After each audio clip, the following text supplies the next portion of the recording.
You're watching the JJ Podcast. Chris Uhlmann is a well-known voice to Australians, having been on the radio waves since the late 1990s. After commencing his media career in radio, Chris's love of journalism saw him move over to television, working for the ABC. He later moved to Channel 9 as a political editor and is seen more recently as a political contributor on Sky News and regular columnist for The Australian. In late 2024, Chris released an eye-opening documentary called The Real Cost of Net Zero, and it became the inspiration behind meeting with Chris to talk about Australia's energy position today. Well, Chris, first of all, thank you so much for coming and chatting with us today. I just wanted to get right into it regarding net zero, because that's making all the headlines at the moment, in particular the Liberal Party and whether or not they should abolish that net zero target.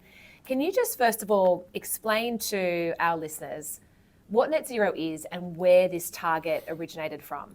So what we're talking about is a target by 2050 that many nations, but not all nations, have signed up to. And net zero is essentially to say that by the time we get to 2050, whatever carbons we emit will be covered off by the carbons that we essentially scrub out in different ways. So that's what net means, which doesn't mean, by the way, that there won't be any fossil fuel being used in 2050. It just means that there might be things like carbon capture and storage or other ways of dealing with it. But when people think about that, that's an aspiration, it's not a policy, and it is a ridiculously hard target to hit. In fact, it will never be hit because people have no understanding about how their energy systems work. We tend to think of it just as electricity. But when you think about total energy systems, so that's oil, coal and gas in everything that we do, well, that's embedded in our environment. Like there is nothing in this room that you can see that does not have oil, coal or gas embedded in its production. So just to give you one figure, and you can get buried in these things, but we've been on this carbon cutting target for more than 25 years now. Two things have happened. Carbon emissions have risen every single year because all we've done is change the point of production. So we stopped making things in some places but started making lots of things in China. China now burns 57% of the world's coal. We burnt more coal, oil and gas last year than we ever have before in human history. So in the time that we've been looking to cut carbon emissions, we've dropped the amount of fossil fuel in our primary energy, that's total energy, from around about 86 or 87% to around about 82%. That's in 25 years. The idea that you would get anywhere near zero in the next 25 years is preposterous. It won't happen. So how do we sell this message? Because the issue that I'm concerned about in terms of the Liberal Party is if they come out and say, when we're abolishing net zero, how do you convince the Australian public and voters that you're not climate deniers? Because that will be what the Labor Party use for the next, and the Greens will just be out there. And when we saw Albanese literally a few days ago said, if you don't support net zero, you don't support climate action. It's as simple as that. Yeah, well, they keep changing the equation, right? And so net zero only appeared in around about 2016 as a target for the world, and not all the world has signed up to it. So China's not signed up to it until 2060 or 2070, can't remember quite which. India is the same, and in fact, neither of those nations has any intention of hitting that target. It's an aspiration for Australia, but we're not going to go anywhere near it. The problem is, as you say, it's not about facts, it's about faith. Yes. And that's where this argument lands. It is a replacement faith for a lot of people. As we've stopped believing in the old religions, we've started new ones. And the new ones essentially are kind of pantheism. People believe that they want to do something good for the environment. They are absolutely convinced that climate change is the thing. They believe that it's an existential threat when it's not. Yeah. But that's not to say that it's not. Right? That's not to say that we shouldn't deal with it. The question is, what do we do with the money that we have? And what choices do we make? Because we will spend an enormous amount of money on this transition and not do anything to cut carbon emissions in the globe. We're about 1% of global carbon emissions. In the process, we'll trash our electricity system. The cost of it will go through the roof, and that's just the beginning. We're dealing with the low-hanging fruit at the moment. We've got to do agriculture. We've got to do transport. We've got to work out how we make steel, cement, plastic, and ammonia. And ammonia feeds half the world's population. That's the fertiliser that's used. And we use gas to get that out of the atmosphere at the moment. So this task, it's easy to state a target, but it's very hard to hit it. But I get where you're coming from. I think that, you know, if you stand up on the street corner and say you're against net zero at the moment, it's equivalent to being a climate change denier, and that's the task. You've got to get over that, and I'm not quite sure how. If it is a religion, we see right now with Palestinian marches, etc., all around the world, and a Muslim will tell you that their religion and their faith comes before government, before law, before family, before anything. It's number one. If we're going down the same path here where climate action and people who are for net zero, emissions free, etc., it's become a religion, it's activism. How do you then get them off that bandwagon? I mean, right now in Australia, you've got a situation where in all the states of Australia, South Australia has more wind and solar in its grid. In fact, it's a global leader. It's a world leader in terms of how much wind and solar it uses. And yet, as a state, they pay the highest electricity in Australia. Is it going to take people being hit in the pocket to realise? Yeah, often when you see this polling saying, are you in favour of net zero? And there was one recently in the Sydney Morning Herald, and 80% of people signed up to it. And I've got to say, that's what it feels like, frankly, when I'm going around the country and talking to people. I would put around about that. But if you then ask them, what are you prepared to pay for? Yes. Then there's a very different question, right? So, and there are two promises that came with this, was that wind and solar would be cheaper and it would be greener. Well, nowhere on earth where it's been deployed at scale is it cheaper, because what you're doing is you're moving from really dense sources of power, like coal, oil and gas are really dense sources of power, to really dispersed sources of power, which means that to get the same equivalent energy, you've got to spread it across an entire landscape. The other thing too is they are intermittent. They're not generating all the time. In fact, they are off more often than they're on. So then you've got to find ways of how do you turn that into an electricity system? And this is a miracle. Again, no one understands where their electricity comes from. So this is a miraculous thing, the electricity grid. Without it, nothing else would function. And in order for it to provide the light that's around us at the moment, it has to be in perfect harmony all the time. Too much supply is a bad thing, too little supply is a bad thing. So intermittent sources of supply do not create an electricity grid. It will never function without some form of fuel. Now, as we move away from coal, that's more likely to be gas. But as we move away from coal, of which we have 800 years supply in Australia, which is why we burn it. We didn't burn it because we hate the environment. The electricity system is going to become much more expensive, not a little bit more expensive. The other thing too is we're going to need a land mass equivalent to 1.7 times the size of Tasmania of wind turbines and solar panels by 2060. It will transform the landscape in Australia. That will become the thing that you see everywhere you drive.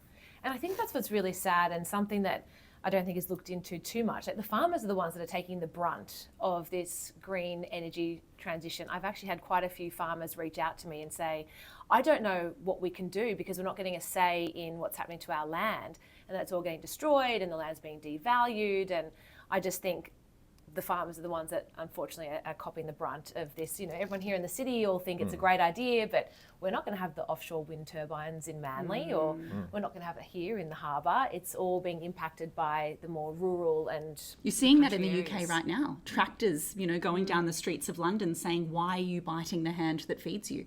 And just like, power going out or people being hit with prices, maybe the farmers need to stop feeding us. Yeah. See the reality of where this is going. Well, they will stop feeding us if we're not allowed to use ammonia anymore, if we have to find another way of making that. And again, some of the processes that we're talking about, you keep hearing about green hydrogen. Well, the reason that we're talking about that is because we need to find another sort of portable fuel source. So the hope is for hydrogen, but it can't be any kind of hydrogen. It has to be made with wind and solar power. The problem with hydrogen is that you get less energy out of it than you put into it. Is massively consumptive on one side to deliver a whole lot less energy on the other side. It's terribly difficult to transport. These are not easy things. This is the problem with, we're within cannon shot of the seat of Warringah where you stood. The people there mostly have no idea where their sources of wealth come from, where their sources of food come from, where their sources of energy come from. So they're actively voting against those things without any real knowledge about how the world actually functions.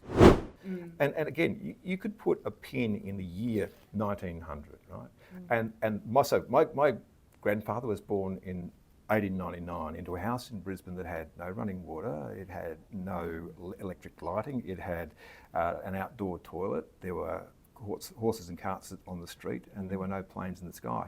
When he died in 1967, we were 2 years away from the moonshot. That is all fossil fuel. All of the growth of the 20th century is down to our use of coal, oil and gas. And so all the wealth in the world, all of the things, the lifestyle that all these people enjoy, that's fossil fuel. Now, you might hate it, but you use it every single day in ways that you can't even see. It's in your clothes, it's in your food, it's in all the buildings around you, it's on the bitumen on the streets, it's on the concretes on the footpath, it's in the bike if you want to ride that. So it is, people have to be actually educated into, where do you think this comes from? Yeah, you actually summed that up perfectly. I heard you refer to saying, anyone who's against fossil fuels, how about you go and have fossil fuel free Friday and see how you go with that. So cannot use fossil fuels at all for a day, and you'll end up, I think you called it as the... Naked and Alone. Yes, Naked and Alone, that They already TV make that show. Yes. Well, that's what it's like, Yeah. right? But see, the thing is that, like, we are actually creatures of fire. Like, so when you look at the development of humanity, we come out of Africa, right? We were not the first hominoids. There were ones that came before us. We don't remember when we have got all mythologies about fire, but where did fire come from? Well, it was created by a hominoid before us. It's very likely that the cooking of meat enlarged our brains and we became human because of fire. And fire has always travelled with us. Like, the only way we've got into these environments which are extremely cold and stayed there, or the way that we've sort of managed to battle our way around the world as humanity spread out, is all through the use of fire. Mostly we used wood. So in the past, that was our only fuel source. Eventually, we get to sort of 1800, and all of a sudden we have this really dense source of power. That's what powers the Industrial Revolution. That's what pushes trains across continents. That's what pushes boats across the sea. And then we get oil, which is the most dense, most powerful fuel we've ever discovered, and we leave the planet. We take flight because of it. That's where all this stuff comes from. Where did you think it came from? You mentioned the hypocrisy kind of when you talk about people in the cities and in seats like Warringah that are voting a certain way and yet they're not very impacted by it. This is something that really shocked me at the last election, because I had said to Jaimee when the seat of Warringah expanded and it grew to have North Sydney and Cammeray and all that area into the seat, one of the things that Zali kept campaigning on, and she still does to this day every time she can get in front of a screen, is net zero, solar, wind. Solar and wind are here to replace everything. And I said to Jaimee, in North Sydney, 89% of the constituents live in medium to high density sky-rise buildings where rooftop solar can't help them. And it really shocked me that they overwhelmingly voted for Teal, who was espousing that wind and solar was the only, because I thought, you yourself can't be powered by that. And the country can't be powered by it, right? It simply does not function. And anywhere where it's been rolled out at scale, we see two things happening. We see higher electricity prices, and we also see more unreliable grids. And that's what's happening in Australia, and it's true around the world. And the higher we go, the harder it will be to try and manage our grid. And certainly prices will get out of control. People keep talking about modelling. We are running a real world experiment right now. If you want to know what this does to your electricity bill, look at your electricity bill. And the government went to the last, well, not the last election, but the election before last, promising this price cut. That was never going to happen. That was always a preposterous proposal. Chris Bowen knew that before the last election. He was certainly told it before the last election. Maybe he believed it. If he did, he had no understanding about how the electricity system works. Because the other thing too is that, this electricity system, it's not just a physical system, it's a financial system. Yeah. So, what happens is that every 5 minutes a price is settled. Electricity is priced by the highest price of generation, not the lowest. So you can have lots and lots of hours of low to zero cost or under zero cost generation. But when you hit the end of the day, when the sun goes down and the solar power goes off, something's got to keep the lights on, and that won't be batteries. They cannot be batteries. It's physically impossible to have grid scale batteries covering all of this. No matter what kind of grid the government has by 2015, it's going to have some sort of fossil fuel in it, most likely gas. And you wrote a really good article about what happened with Spain and Portugal.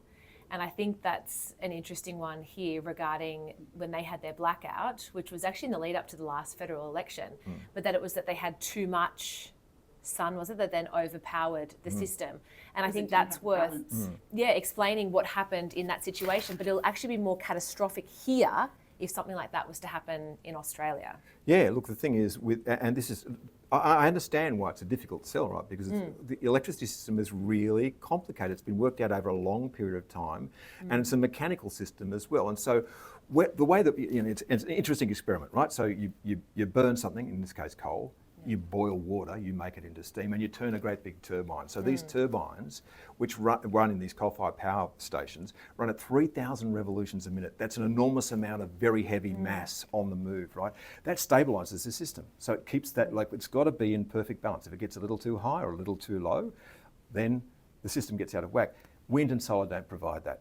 So when you have too much solar or too much wind on the system, something's got to provide the system stability and strength services. As long as we've got coal-fired power stations in the system, they will do that.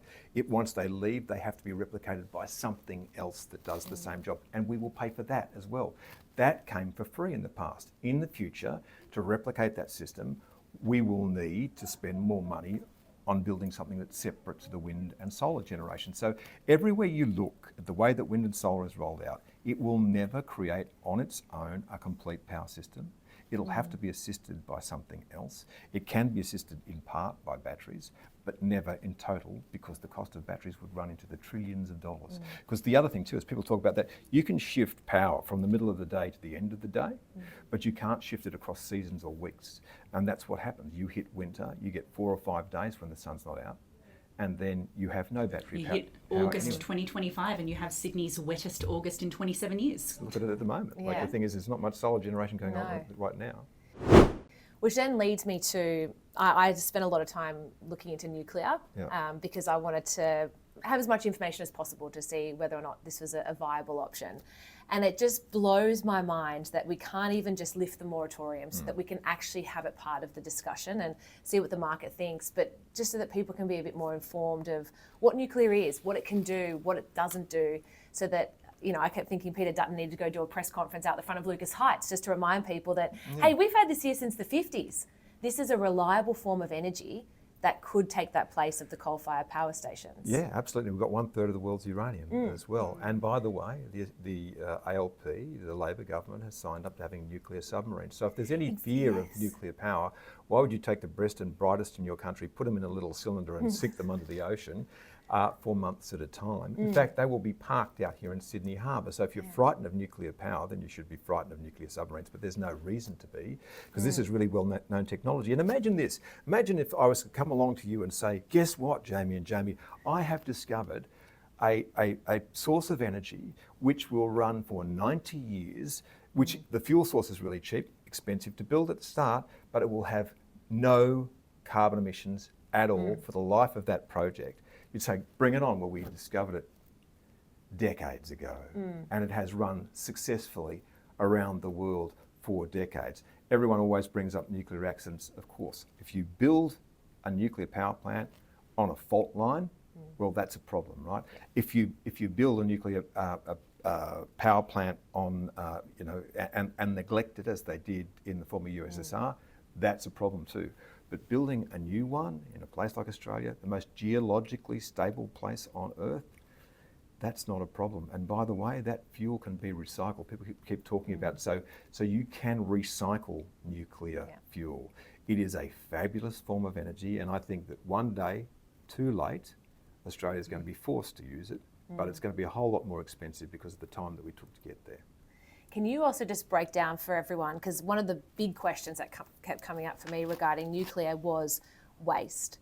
And I know Australia is quite lucky in terms of being able to do those real deep geological digs to be able to put the waste there, but it's just reassuring people that it can be safely deposited, recycled, or France were also offering to take some of our waste as well. So there's not really that big of an issue if people know where it goes. I don't think people understand what the waste is, what it looks like. Can you put it in a box? Is it liquid? How do you bury it? Is it the size of a lake? Like, people just have no idea. I watched those big cylinders that they get stored in, watching the trains trying to hit it so that it actually can't be exploded and can't be tampered with. But just explain to everyone, what is the process when it comes to waste and where it goes? Well, in fact, we have Lucas Heights here in Sydney, and there'll be nuclear waste stored on that site, and it'll be stored quite safely. You know, people keep worrying about the length of time that it remains radioactive, but again, in a place like Australia, there, as I say, it can be reprocessed, so you can use the fuel again. So that will last a very long time. But then, if you have to dispose it, well, there's plenty of places in Australia where that certainly could be done. The problem is, and this is how ridiculous Australia's debate is. Like, it's genuinely childish, right? In 1975. all of the state governments of Australia decided that they needed to put somewhere for their low-level nuclear waste. By the way, if you're frightened of nuclear power, don't use nuclear medicine, which we use all the time. That's what Lucas Heights does, by the way. It feeds into our nuclear medicine program. Hugely important.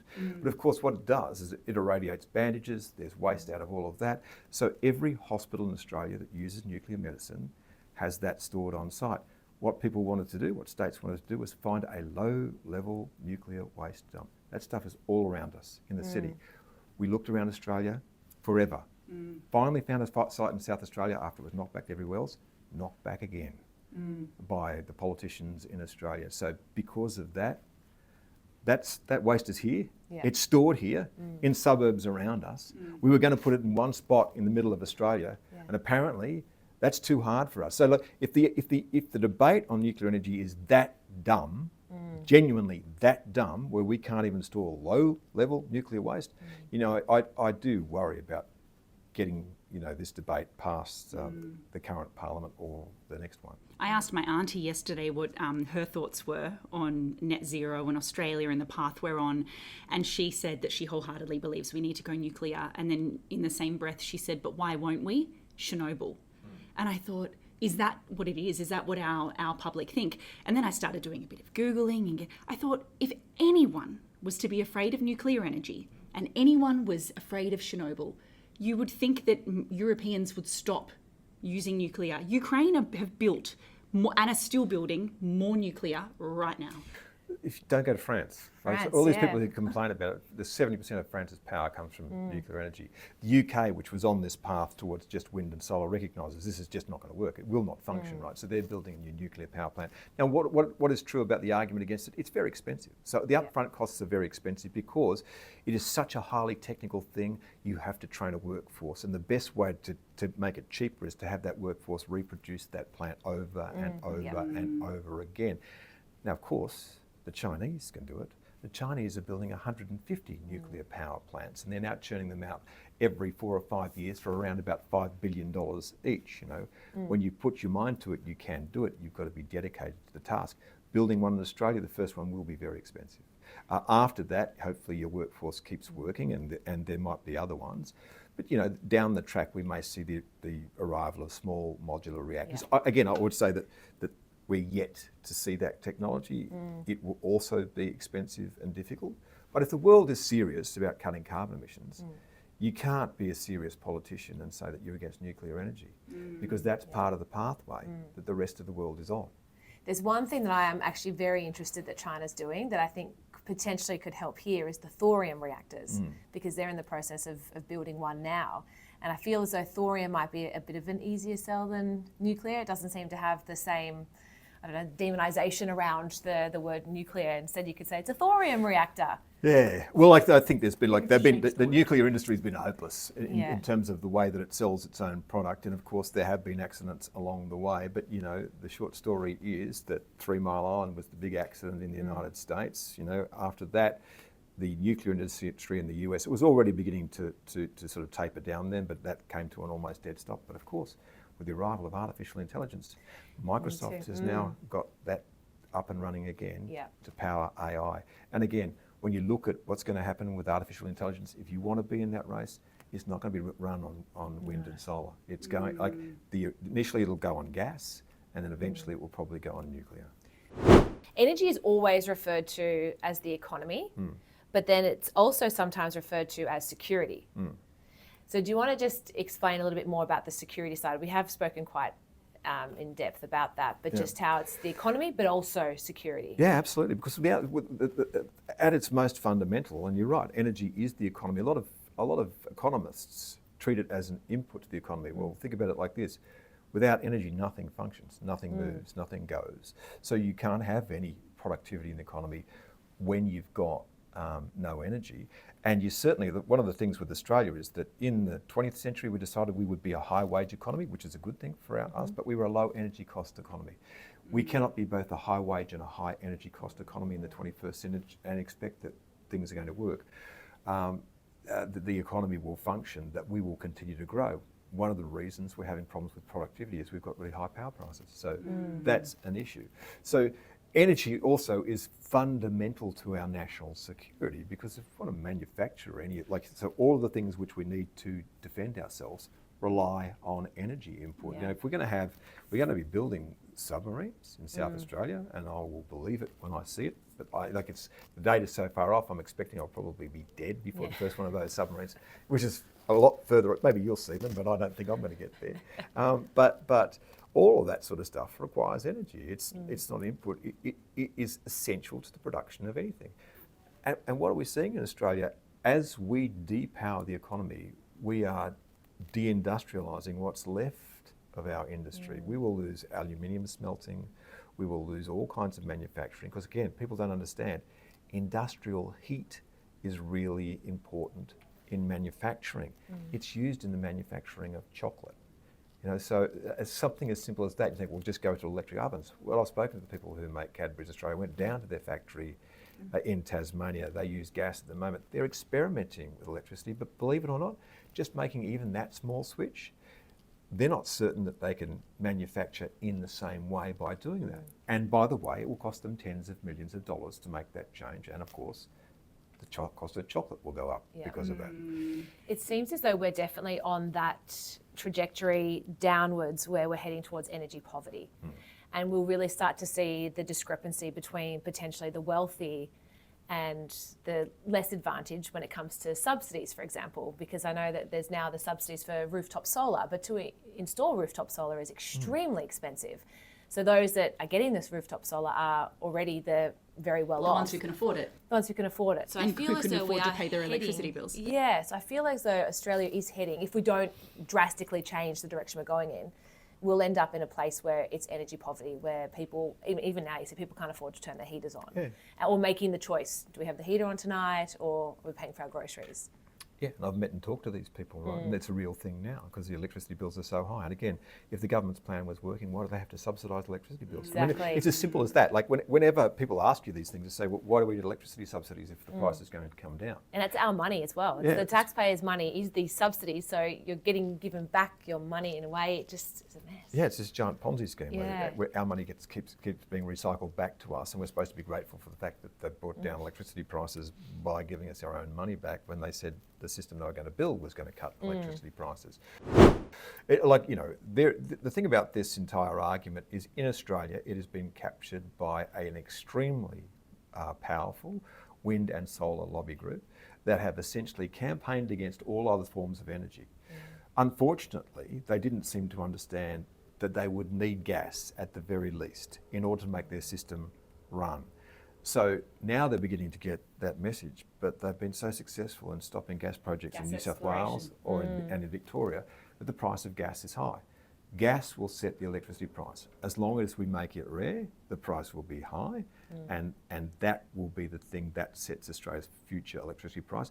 Or when batteries come in, batteries work by arbitrage, right? So they buy when the market is low, in the middle of the day when there's a lot of sunshine, they sell when the market is high. When they set the price of electricity, it will be even higher than gas, and they're starting to do that now. So the idea that even under their best case scenario that the price of electricity will fall, ridiculous. And as you say, electric vehicles are bought by rich people. I have a rooftop full of solar panel, and I also have 2 Tesla batteries, and I can tell you, I've run the experiment. That will run part of my house during summer, but from around about April through to September, I live in Canberra, it will not power my house, and I draw from the grid. In the end, everybody who even has that will draw from the grid. But as more and more people have larger chunks of time off the grid, the price of electricity for everyone else will rise. So the poor will be supporting the grid that everyone needs, and the rich will get some sorts of breaks because they have the money to escape the system. The thing I was going to ask is, you've touched a little bit on AI. And our productivity being low, and all records show that that's going to become more of an issue in coming years because AI is going to take over so much of what we do, our jobs. You mentioned at the very beginning of this discussion that in the last year, Bowen has said this as well, 92.5% of all new electricity in the world was renewable. And that's true. The new electricity created was renewable. However, emissions still went up. So global energy demand is increasing and is only going to increase, not only because of AI and technology, but because of population. We've got an immigration issue in this country. Are governments factoring that in? China's a great example, right? So you'll say that China has more wind and solar than any other country on earth. It does. It's building an enormous clip. China has more of everything than any other country on earth. But he will always talk about it in terms of generating capacity, but not actual generation. So when someone says to you, I've got a 100 megawatt wind farm, you say, great, but it only operates 40% of the time. So you will have to apply a discount rate to that, right? So you can have 50% of a country's energy generation capacity, but as is the case in China, it's producing 13% of actual electricity. China burns more coal than anywhere else on earth, 57% of the world's coal. On its electricity generation, 60% of China's electricity generation comes from coal-fired power. It's building coal-fired power plants at the rate of 1 a week.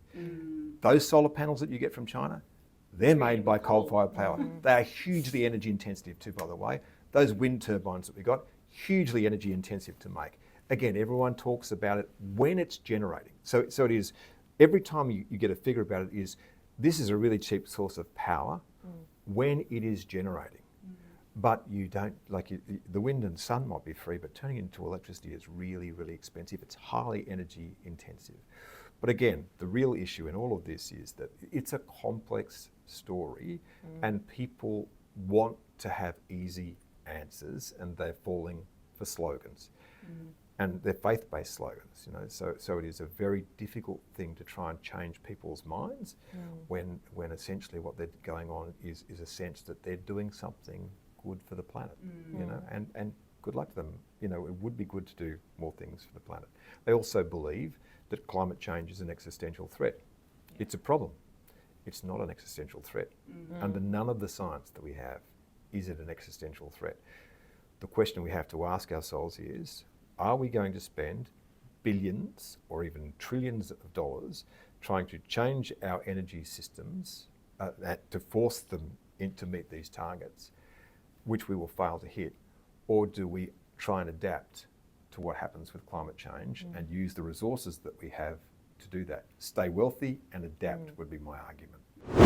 Absolutely. I'm mindful of time, but can I ask one more go. question, Chris? Something that I did a little bit of research on recently that I might be quite ignorant but knew nothing about, and I'm not sure a lot of our listeners would, is carbon capture. So I didn't realise that when we are burning fossil fuels, coal, oil, etc., there's this thing that can capture the carbon and reduce CO2 emissions by over 90%. It's pretty huge. Now, in a country like Australia, where we are so keen to go clean and reduce emissions, in our 15 coal-fueled power stations we still have operating today, it's my understanding that we are carbon capturing 1. Why? Because so the thing is that requires a little bit of geology as well. So what you're doing is you're taking the carbon out of the system, which is being emitted into the atmosphere.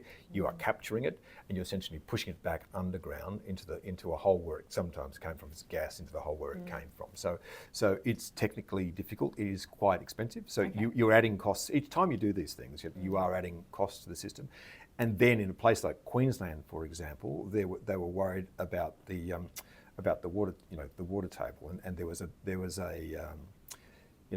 big concerns raised about that. So there are issues depending on where something is sited on how well you can do that. Certainly it's part of the world's plan to meet net zero is to do that. But I would argue that I think in Australia, so in Australia, the Greens and much of Labor, for example, this is as I understand it, right? So they are absolutely certain that we have to shut down coal as quickly as possible. It won't be shut down quickly because there's nothing to replace it. Right? So, but anyway, there's that. Can't use gas as a transition fuel. Can't use nuclear energy ever. Can't use carbon capture and storage. And quite a few of them, by the way, are opposing the building of wind turbines in places where they don't like them. Bob Brown's doing it in Tasmania. What exactly are we supposed to run the country on? I mean, that is literally the argument that I hear out of these people. So carbon capture and storage should absolutely be explored in the places where we are able to do it, but it's a partial answer, and it will add to the cost of electricity.